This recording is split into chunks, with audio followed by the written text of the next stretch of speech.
The first time I saw them through the window, I thought my brain was misfiring from lack of sleep, because the angle was wrong, the lighting was wrong, and that kitchen was supposed to be mine. The glass reflected a version of my wife I recognized too well, barefoot, hair loose, moving with that careless confidence she used to reserve for mornings when we had nowhere to be and no reason to rush. Only now she was laughing at something he said, her hand brushing his arm in a way that wasn't accidental, and I was standing in my own living room watching my life continue without me from 20 feet away. The boxes weren't even fully unpacked over there yet, cardboard still stacked against the walls, but somehow they already looked settled, like they'd rehearsed this, like the humiliation was supposed to feel this neat. He knew I could see them. That was the worst part. The neighbor had that particular brand of smug restraint that only comes from believing you've won something fair and square, standing just far enough back from the window to pretend he wasn't performing. He'd nod when our eyes met across the fence, polite, controlled, the kind of man who wants credit for not rubbing your face in it while doing exactly that.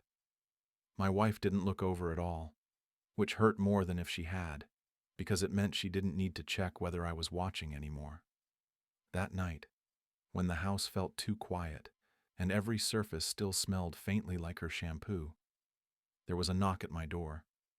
Soft, hesitant, the kind that already apologizes before you answer it. When I opened it, his daughter stood there with a backpack slung over one shoulder and an expression that didn't match the excuse she was about to give. She asked if I had a phone charger she could borrow, eyes fixed somewhere near my collarbone, like she didn't trust herself to look directly at me. I handed one over without comment, expecting her to leave immediately, but she lingered, shifting her weight from foot to foot, glancing back toward her house as if bracing herself for something. She didn't say much, just thanked me and stood there long enough for the silence to stretch into something uncomfortable, something loaded. I felt the urge to fill it, to ask questions I had no right to ask, but I didn't. When she finally left, she moved faster than necessary, like she was racing a clock only she could hear. Over the next few days, I started noticing her more.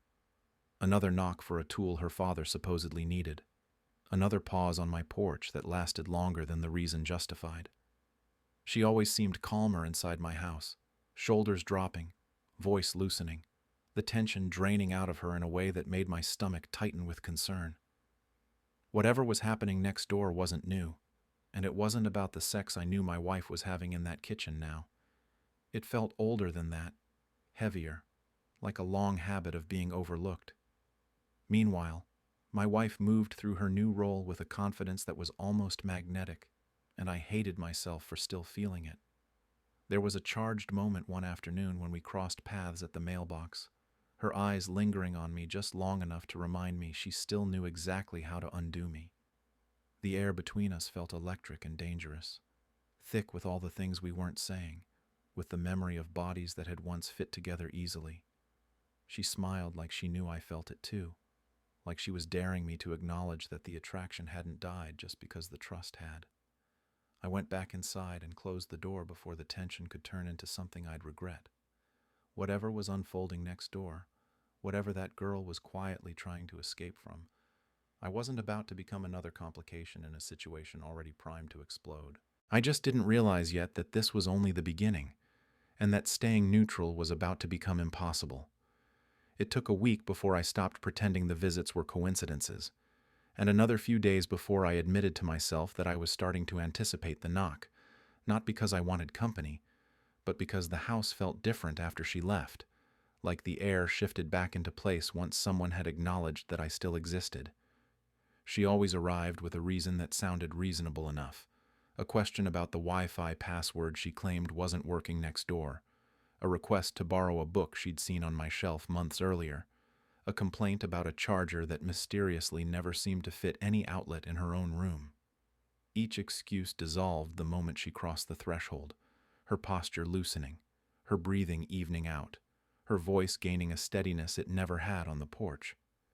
I noticed the way she avoided talking about her father with an almost practiced precision, how his name seemed to hover just behind her teeth before being swallowed back down.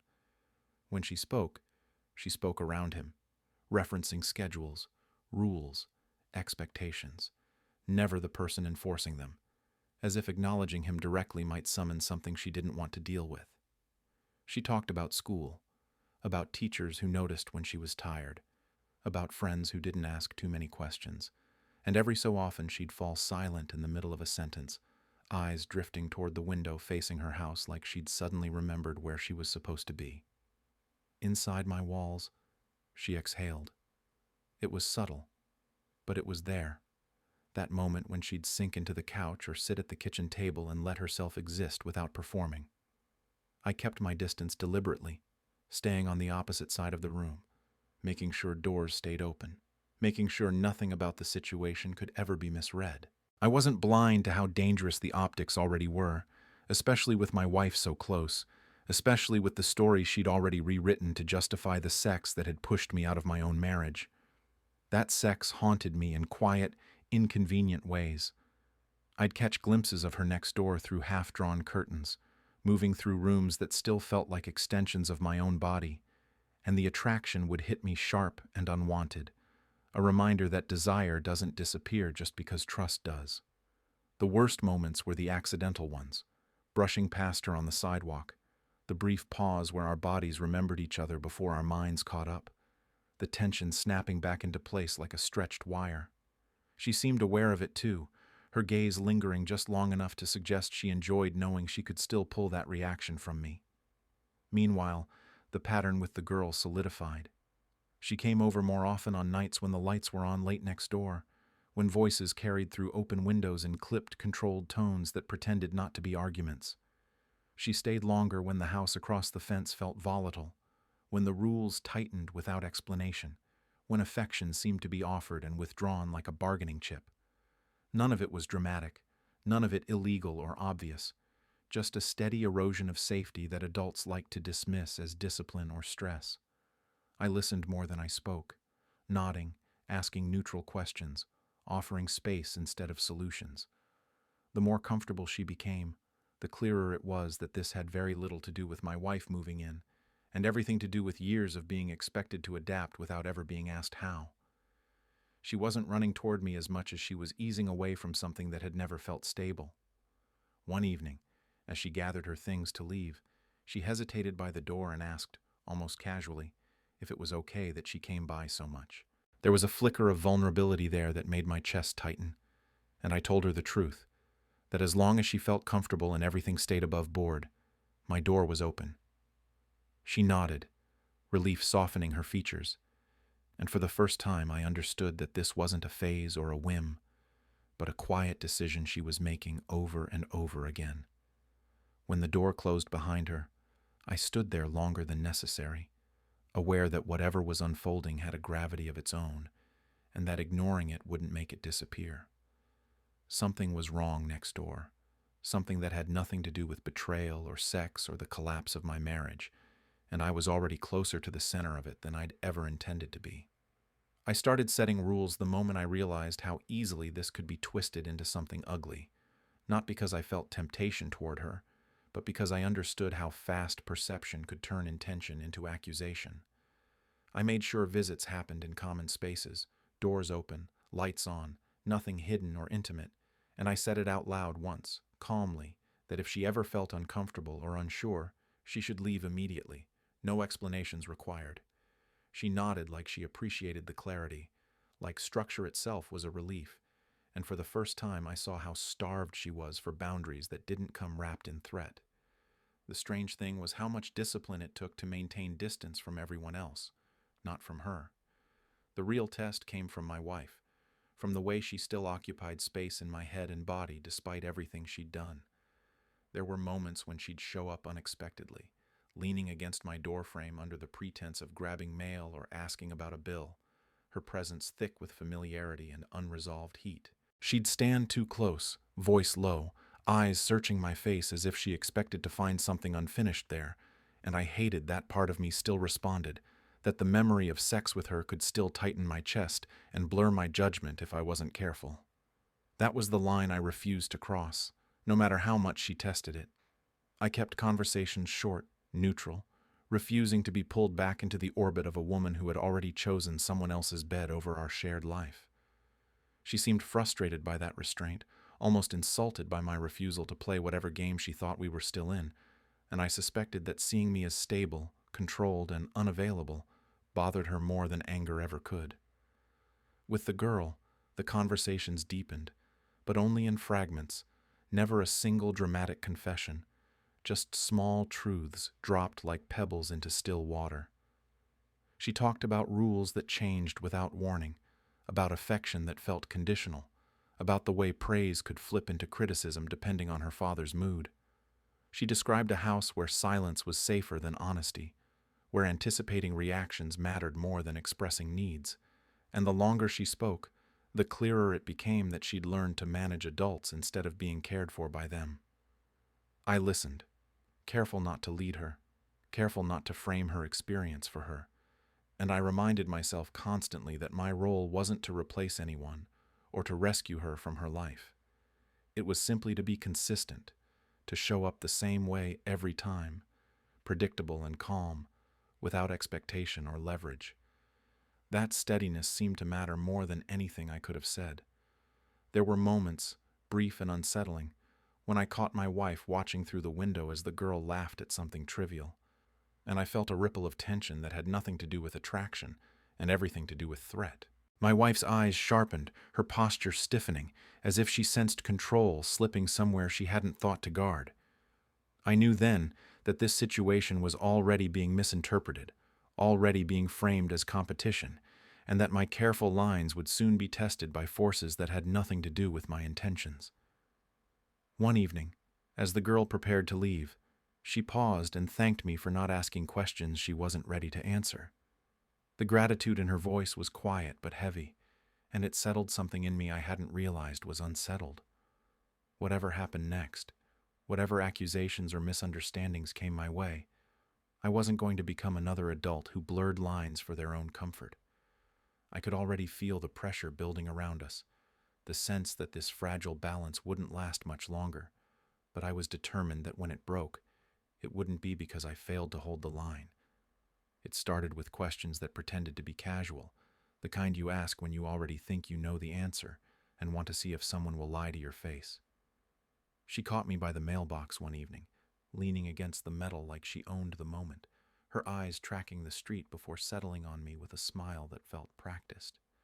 She asked how I was holding up, whether the house felt lonely, whether I'd noticed how often her boyfriend's daughter seemed to be around my place lately, each sentence delivered lightly, almost kindly, while her fingers toyed with the edge of her sleeve like she was winding herself tighter.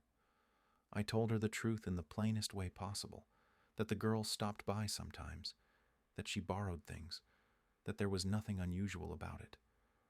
My wife nodded, but her gaze sharpened, her mouth pressing into a line that suggested she'd already decided what story she preferred. She made a comment about how funny it was that people gravitated toward stability when things got messy, and there was something sharp underneath it, a hint of accusation wrapped in flattery. Standing that close to her, I felt the old pull again, the awareness of her body, the memory of sex that had once been easy and familiar, and it took effort not to let it show. She noticed anyway. She always did. Her smile widened slightly, satisfied, and for a moment I saw exactly why she'd believed the neighbor when he promised her a better life, because he mirrored that confidence back to her, fed the parts of her that needed to feel chosen and powerful. The difference was that I wasn't playing along anymore, and that seemed to bother her more than if I'd yelled or begged. The neighbor confronted me the next day, catching me in my driveway with a tone that tried to sound friendly and failed. He asked why his daughter was spending so much time at my house, why she seemed more relaxed there, why I thought it was appropriate given the circumstances. There was an edge to his voice that made it clear this wasn't really a question, but a demand dressed up as concern. I kept my response measured, told him she was welcome when she needed space, that everything was above board, that he was free to ask her directly if he had worries. That suggestion didn't land the way I expected. His jaw tightened, his eyes flicking toward his house as if the idea of an honest conversation unsettled him. He accused me of undermining him, of confusing her, of inserting myself where I didn't belong, all while insisting he was only looking out for his family. The contradiction sat there between us, thick and undeniable, and I realized that the thing he was angriest about wasn't my presence, but her preference. My wife watched these exchanges closely, her interest sharpening into something almost competitive. She started finding reasons to cross paths with me more often, lingering in doorways, letting conversations drift just close enough to intimacy to remind me of what we used to be. There was a charged moment one evening when she brushed past me in the hall between our houses, her hand grazing my arm, her breath catching just slightly, and for a second, the world narrowed to that familiar electricity. She looked up at me like she was daring me to take a step back toward her, like she wanted proof that she still had that power. I didn't give it to her. I stepped away, kept my voice neutral, and watched irritation flicker across her face before she masked it. That was when I understood that this wasn't just about jealousy or suspicion anymore, but about control, about who got to be the stable center in a situation that was spiraling. The neighbor's hostility escalated, my wife's curiosity hardened into scrutiny, and the girl grew quieter, more guarded, as if she sensed the adults around her were circling. The balance I'd worked so hard to maintain was slipping, and I could feel the situation tightening, every interaction charged with meaning it hadn't carried before. Whatever was coming next, it wasn't going to stay contained behind polite questions and thinly veiled concern, and I knew I was about to be forced into a position I hadn't chosen, but could no longer avoid. She didn't knock that night. She rang the bell once and then stood back, hands clasped in front of her like she was bracing for an impact she'd already accepted.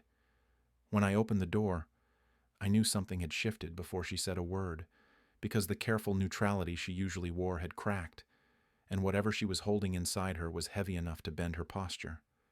She stepped in without being asked, eyes scanning the room as if confirming it was still safe, still predictable, still the place where things made sense.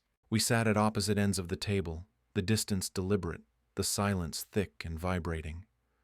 She reached into her backpack slowly, like she was afraid the movement itself might undo her resolve, and pulled out a folded envelope that looked too worn for something that had supposedly been forgotten. The paper was creased soft at the edges, handled often, hidden and rehung in the same secret place over and over again. She slid it across the table toward me but didn't let go immediately, her fingers lingering just long enough for me to feel the weight of the moment.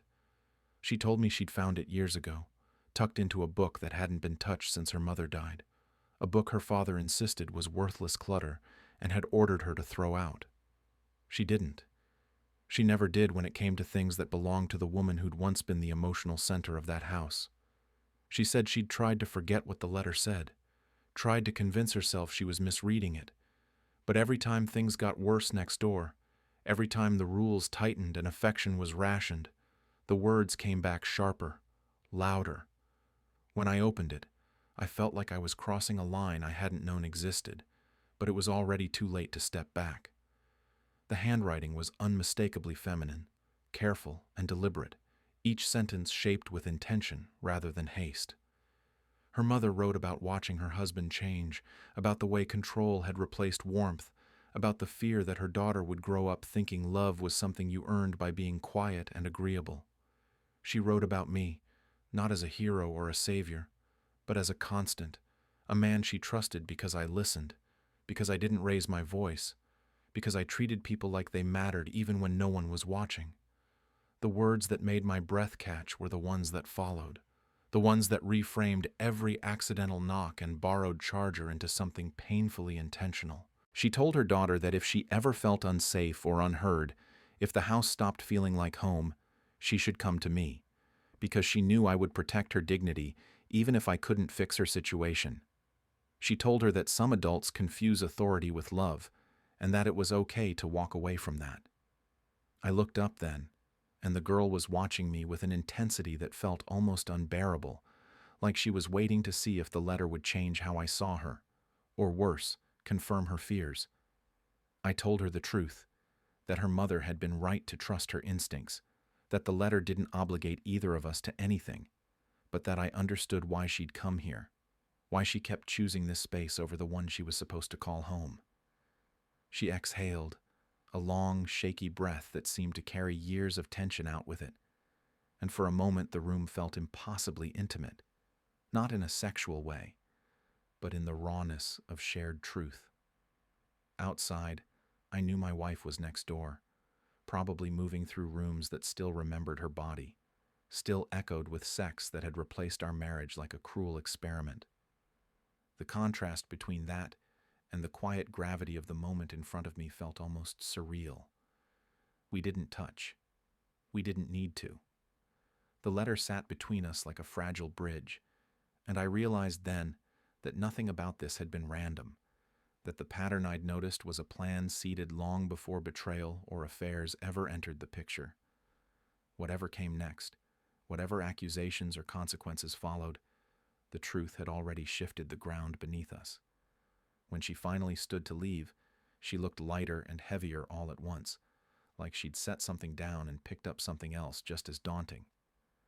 After the door closed, I read the letter again, slower this time, understanding that keeping it secret had never been about power, but about fear. And as I folded it carefully and locked it away, I knew with absolute certainty that the neighbor would never forgive the woman who'd seen him so clearly, or the man who was about to make that clarity impossible to ignore. The letter didn't stay hidden the way I'd hoped, not because she betrayed the trust wrapped around it, but because pressure has a way of forcing truth into the open whether you're ready or not. It started with the neighbor showing up unannounced, his knock sharp and insistent, his voice already raised before I'd even opened the door, demanding to know why his daughter had been quieter lately, why she was pulling away, why teachers were suddenly calling him with concerns he dismissed as overreactions. He stood too close, trying to dominate the space the way he always did, and when I didn't back up, when I held his gaze without flinching, something in him shifted from confidence to panic. He accused me of putting ideas in her head, of positioning myself as some kind of replacement, of exploiting the situation for my own satisfaction, and the irony of that last word hung in the air between us, bitter and misplaced. I told him calmly that his daughter was old enough to have her own perceptions, that she was responding to consistency, not manipulation, and that if he was worried about her pulling away, he might want to ask himself why. That suggestion lit a fuse. His face flushed, his words tumbling out faster, messier, the careful image cracking under the strain. My wife heard the argument from next door. She appeared in the driveway halfway through it, arms crossed, eyes darting between us with a calculation that made my stomach knot. She tried to play mediator at first, asking what was going on, why everyone was so tense, but the neighbor snapped at her too, accusing her of siding with me, of not backing him up, of being too soft when firmness was required. Watching her absorb that, watching confusion ripple across her face as the man she'd left me for revealed something harsher and less polished, was almost painful, not because I still wanted her, but because I recognized the moment when a fantasy starts to rot. The situation escalated quickly after that. The girls' school called again, this time with more formal language, referencing patterns they couldn't ignore anymore, noting changes in behavior that aligned too neatly with what she'd confided in me in fragments. Social services got involved, not dramatically, not with flashing lights or accusations, but with quiet interviews and neutral questions that cut deeper than shouting ever could. The letter came up then, not as a weapon, but as context, and when it did, the neighbor unraveled completely. He tried to discredit it, claiming grief had warped his late wife's perspective, claiming I'd influenced his daughter's memory, claiming the whole thing was a coordinated attack designed to punish him for a relationship he insisted was nobody's business. The more he spoke, the less convincing he sounded, his narrative shifting with every challenge, his certainty dissolving into defensiveness. My wife watched all of this from the edges, her expression tightening as realization crept in that she hadn't moved in with a protector or a partner, but with a man who curated his kindness and rationed it carefully. There was a moment, standing in that sterile office with too many chairs and not enough warmth, when my wife looked at me like she wanted to say something, maybe apologize, maybe ask for reassurance, maybe reach for the familiarity that once existed between us. The sexual tension that had lingered since her betrayal flickered and died right there, replaced by something colder and clearer. I didn't give her what she was looking for. I didn't need to. The truth was doing enough damage on its own. By the time the meetings ended, the neighbor was no longer in control of the story, and that terrified him more than any accusation could have. His attempts to dominate only exposed him further, and the careful life he'd built around appearances began to fracture under the weight of scrutiny. As I drove home alone that evening, the house quiet and waiting, I understood that whatever fallout was coming next would be irreversible, and that the calm I felt wasn't triumph, but the steady certainty that something deeply wrong was finally being seen for what it was.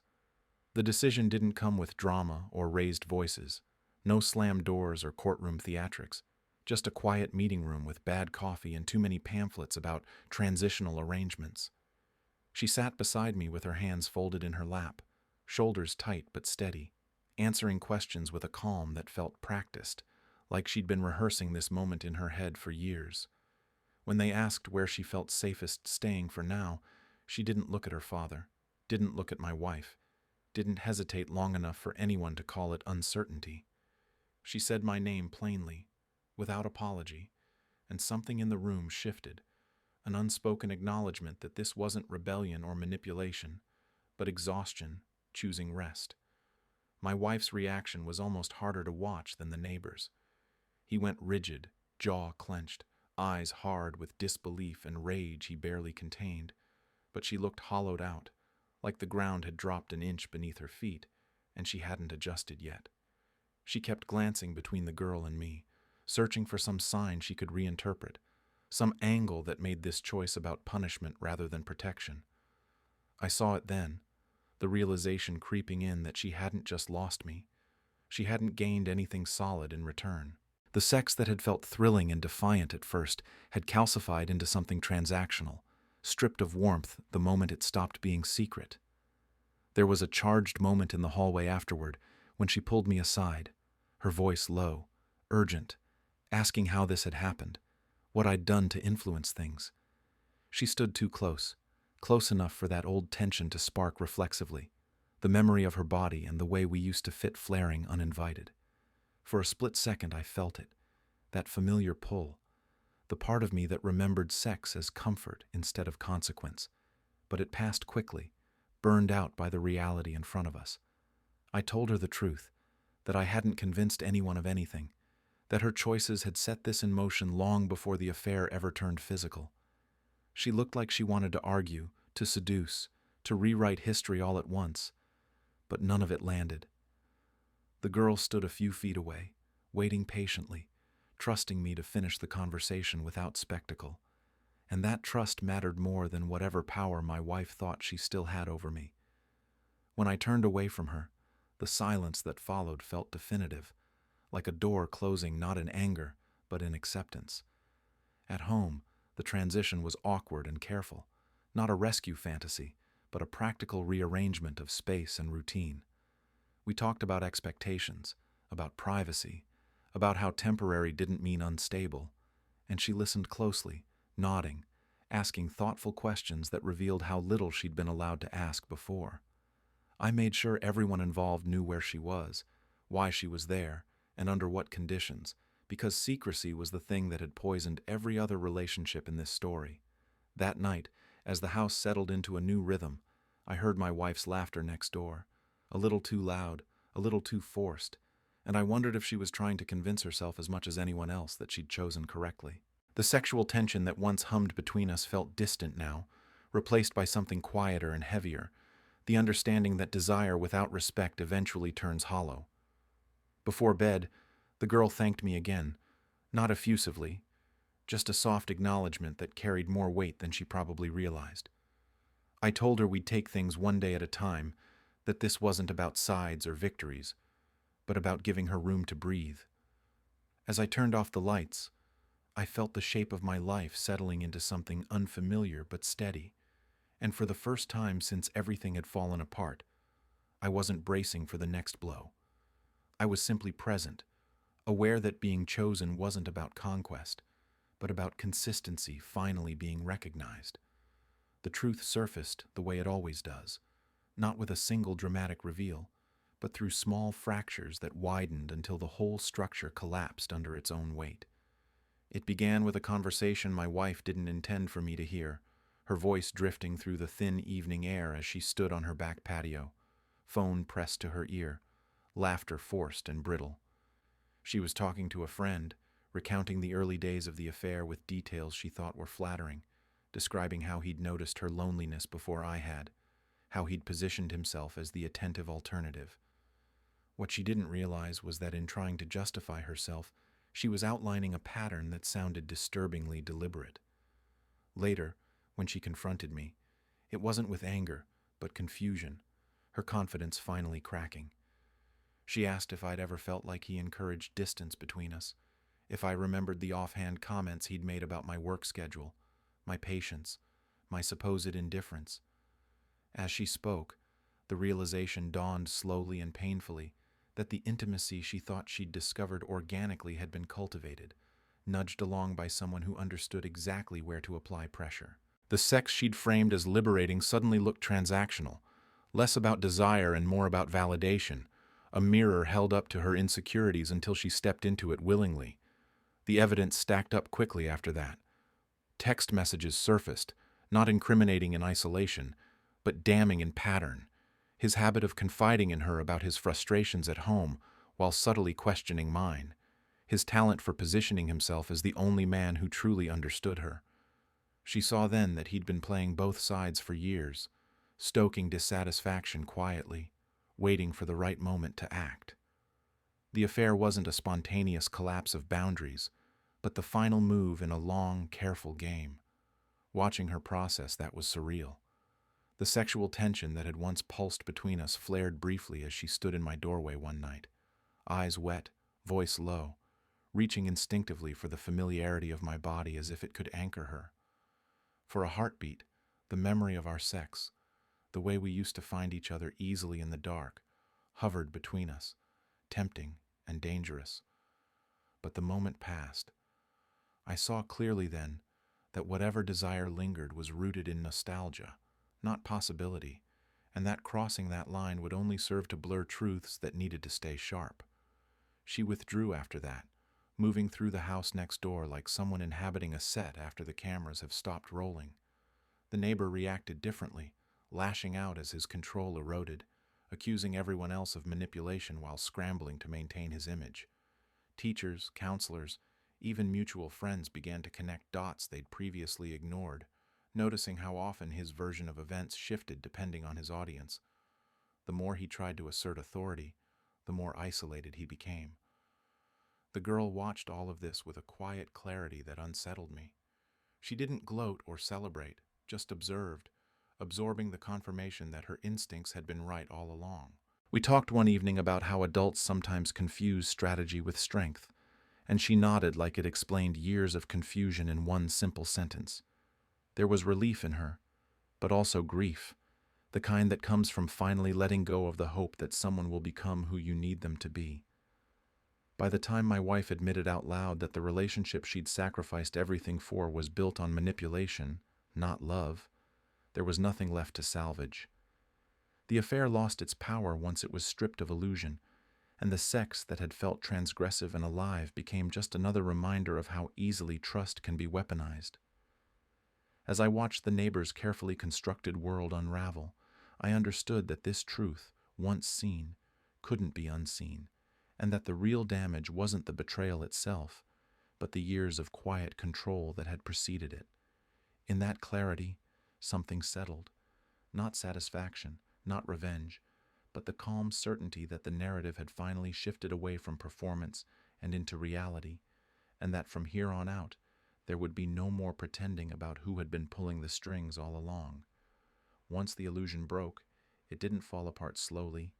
It caved in all at once, like a structure that had been hollowed out from the inside and finally met a strong enough gust of wind. The neighbor tried to hold himself together publicly, still mowing his lawn on schedule, still waving at passers-by with that practiced smile. But the cracks were everywhere if you knew how to look. Friends stopped lingering in conversations with him. Teachers became more formal, more guarded, and the casual authority he'd relied on began slipping through his fingers, no matter how tightly he clenched them. My wife unraveled more quietly. She stopped laughing next door, stopped playing music loud enough for me to hear through the walls, stopped performing the version of happiness she'd once seemed so committed to selling. I caught glimpses of her through windows now and then, sitting alone at the kitchen table where she'd once leaned into him with easy familiarity. Her posture slumped, phone face down like it had betrayed her. The sex that had drawn her in, that had felt dangerous and affirming at first, had evaporated into something mechanical and empty once the manipulation behind it came into focus. Desire doesn't survive scrutiny very well when it's built on lies. The neighbor's attempts to regain control only accelerated his decline. He demanded explanations from everyone, accused systems and people of conspiring against him, grew sharper and more volatile in ways that made even casual interactions uncomfortable. The more he tried to assert himself as the wronged party, the more isolated he became, because the pattern was finally visible to those who'd once excused it. Control masquerading as concern has a shelf life, and his had expired. At home, the change was quieter, but profound. The girl settled into a routine that didn't require constant vigilance, didn't require reading the room before speaking. She did her homework at the table without flinching at sudden noises, slept through the night more often than not, and started laughing in a way that wasn't followed immediately by self-correction. Healing didn't look like a dramatic transformation, just a gradual release of tension, the slow unlearning of habits that had kept her safe in a different environment. My wife moved out not long after, packing her things while I was at work, leaving a short note that said she needed space and clarity, words that felt painfully ironic given how little clarity she'd shown when it mattered. There was no confrontation, no tearful goodbye, just absence, and I realized I didn't feel the urge to chase it. Whatever attraction had once lingered between us had finally burned itself out, starved by truth and time. The neighbor, on the other hand, fought the collapse until the end, refusing to accept that his authority had been undermined not by betrayal, but by exposure. When he finally moved away, it was abrupt and unceremonious, his house empty and silent within a week, the departure lacking the dignity he'd always demanded. Watching the moving truck pull away, I didn't feel victory, just a strange, weightless calm, like pressure leaving a sealed room. Life didn't snap into some perfect shape after that. There were adjustments, paperwork, conversations that had to be revisited and re-explained, but the constant tension that had defined the months before dissipated. The girl grew steadier, more confident in small, meaningful ways, and I found myself inhabiting a role I hadn't planned for, but hadn't resisted either, one defined not by possession or power, but by reliability. As the neighborhood returned to its quiet routines, I understood that the real collapse hadn't been dramatic or loud. It had been the gradual erosion of a man's carefully curated image, the unraveling of a fantasy my wife had mistaken for love, and the relief that followed once everyone stopped pretending. What was left wasn't triumph or revenge, but something sturdier, the kind of peace that comes from watching a lie finally exhaust itself. The quiet that followed wasn't empty, it was earned, the kind that settles in after months of bracing yourself for impact and finally realizing there's nothing left coming. Mornings returned to simple routines, coffee cooling on the counter while sunlight crept across the floor, conversations about schedules and groceries instead of accusations and defenses. I stopped checking the windows out of habit, stopped listening for raised voices next door, because there was nothing left to monitor. The space where chaos had lived felt neutral again, almost ordinary, and that ordinariness carried more relief than any dramatic ending ever could. Raising a child I didn't create wasn't something I'd planned, but it wasn't something I resisted either. We moved carefully, both of us aware that trust doesn't rebuild itself overnight, but every small consistency mattered. Dinner at the same time each night, honest answers to hard questions, apologies when I got something wrong. She grew into herself quietly, not transformed, just steadier, more confident that the ground wouldn't shift under her feet without warning. Watching that happen reshaped something in me, softened edges I hadn't realized had hardened during my marriage. My ex drifted further away with time, her presence fading into something distant and abstract. We spoke occasionally, briefly, about logistics or loose ends, never about what we'd lost. The sexual pull that had once complicated everything dissolved completely, stripped of mystery and power by understanding. I saw her now as she was, not the version I'd loved or the one she'd tried to become for someone else, and there was no anger left in that clarity, just acceptance. Some stories don't need reconciliation to end, they just need space. Sometimes I thought about the neighbor, about the man who had believed control was the same thing as strength, who mistook manipulation for connection. I didn't feel satisfaction in his absence, only a distant sadness for the damage he'd caused and the person he'd chosen to be. Revenge had never been an action I took. Not really. It was the refusal to mirror his behavior, the decision to remain steady when chaos would have been easier, the choice to protect instead of dominate. There were moments, late at night, when I reflected on how close I'd come to losing myself to bitterness, to letting betrayal harden me into something unrecognizable. Sex had once been tangled up in that anger, desire used as proof of worth or leverage, but even that untangled with time. What replaced it wasn't numbness, but a calmer understanding of intimacy, one built on respect rather than conquest. Sitting at the kitchen table one evening, listening to homework explanations delivered with growing confidence, I realized how little I thought about what I'd lost anymore. The life I'd imagined hadn't survived betrayal, but the life I was living felt real in a way fantasies never do. It wasn't flashy or vindicating, but it was honest, and that honesty carried a quiet power. In the end, nothing was taken from anyone. A child chose safety over fear. A woman faced the truth about the choices she'd made. A man lost the illusion he'd built his life around. And I learned that sometimes the most complete form of revenge is simply refusing to become what hurt you, choosing instead to build something steadier from the ruins, and living well enough that the past no longer demands your attention.